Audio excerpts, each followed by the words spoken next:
Okay, this is a reading that I'm doing for a client. I've already had some feedback from the psychic part of the reading, so I know that the dates are reasonably accurate for that particular part. I'll just explain my process for this reading. What I did was sit down last weekend with a cup of coffee in a cafe and make some notes while focusing on this particular client. And the psychic part of the reading is the notes that I made and the timing that occurred to me at that particular time. Now, from the feedback that I've had from this particular client, he was making a decision that involved September last weekend. So what I've done is picked up on his decision making process, and it's come to me as a part of the reading. So I'm now focusing on March, April, May, June, July, August, September and October of, in this particular case, 2010. I only normally do 6-month readings if they're predictive, but in this case I'm going to do 8 months simply because the turning point month is September for the finances and the property aspect of the reading. So I've already shuffled my cards. The cards that I use are the Voyager Tarot. I've already shuffled them and I've picked 8 cards representing the 8 months. So I'm now going to go through and just describe the cards and see if I can get any more insight from the particular cards as we go through. I do everything by feel, so if I go quiet for a moment, it's just because I'm focusing internally on how I'm feeling and what that might mean, and then interpreting that for my client. Okay, the first card that I chose was the Ace of Worlds, which is a success card. So March is a time of success in however you define that. It could be financial success, it could be success in terms of relationships. In this particular case, the Ace of Worlds is very much about the astronomy and presumably astrology as well that's going on at the moment. So I'm not doing an astrology reading at the moment, but success is in March is to do with the way the planets are lining up. What I'm feeling from this, it's got the Sun and Saturn on there very strongly. It's also got Jupiter on there. So Saturn is about challenges, obstacles, limitations.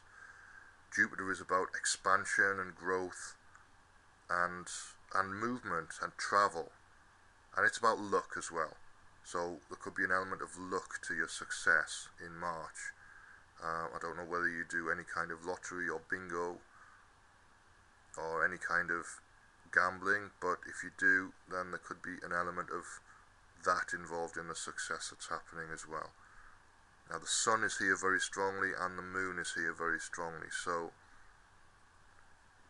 the balance of male and female, masculine and feminine is in the card as well. So there's 2 aspects to it. It's success for 2 people. So it's something that you do jointly with your life partner or your wife. I'm going to move on to April, and the Sun came up very, very strongly. I was expecting the Sun to come up a bit later in the reading, but it came up early. So what this means is that you're traveling, and the traveling is producing income, and that's in April. And the card itself is related to the Egyptian sun god, but that's symbolically could be North Africa. It's just somewhere that's has more sunshine. So I know you've got an interest in Turkey at the moment, so it could very easily be applied to Turkey as well. But there's a strong element of growth. There's a strong element of air travel, and there's a reward there as well. So there's a reward in the Sun for you in April. What I took for May, the card I took for May is the 5 of Crystals, which is a mind card in this particular deck.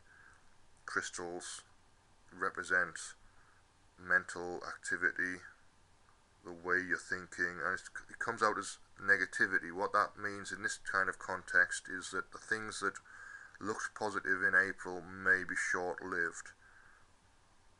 So just be cautious about putting a huge amount of effort into the things that come up in April for you. Put some effort in, but then reevaluate. Take all of the information that you have available in May, evaluate things in a quite a rational way. That will bring out all the obstacles. It will bring out all the things that could go wrong with the situation.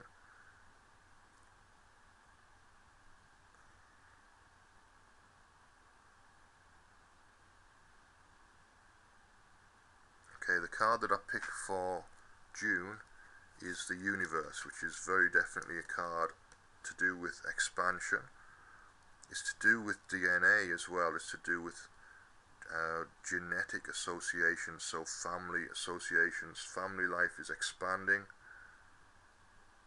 There's a strong influence of family there. The card itself has a lot of different images on there. There's a Buddha. There's a carved male figure. There's again lots of planets on there.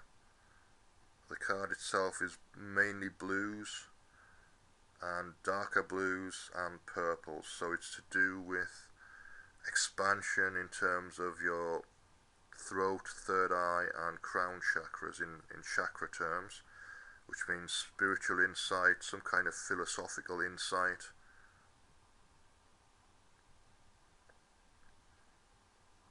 Seeing things as they really are is another way that you could interpret this. It's to do with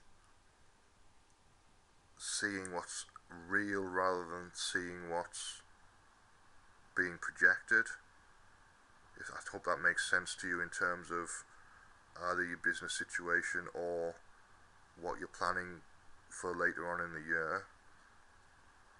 But seeing the negativity combined with the spiritual insight suggests to me that it's a positive process going on. So it may be something that you have to go through as an evaluation process, but it comes out positive in the end. There's not a limit on there in terms of Saturn. There's no Saturn on this card.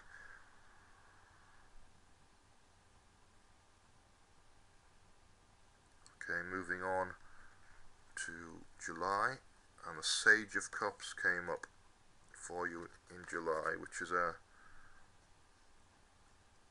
male and female wisdom card. Regenerator is the key word that goes with it. Again, it's blues, so it's about communication.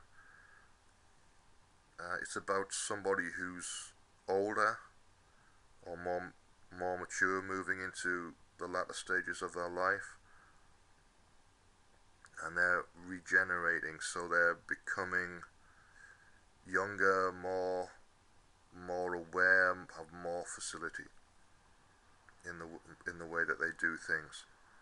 More communication involved, and there's an element of shells in here as well, so there may be an element of either a trip to the sea or a trip overseas maybe.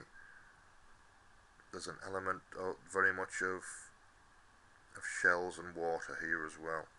So that's for August. No, it's for July, that one. In August, moving on,